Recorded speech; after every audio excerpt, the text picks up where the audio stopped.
सांगते तुम्हाला. ओके बिंदियाताई, thank you so much.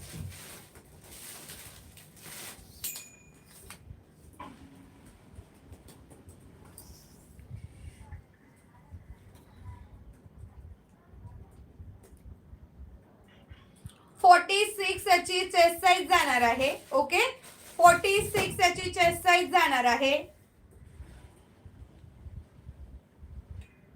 Like done, subscribe ma'am. Thank you Zubeda ma'am, thank you so much. आणि length असणार आहे याची 55. ओके, 46 चेस्ट साईज आणि 55 लेंथ. ओके, 55 लेंथ आणि 46 चेस्ट साईज आणि 55 लेंथ. ओके, म्हणजेच याची जाणार आहे 46 ही तुम्हाला. वाव, सुपर छान.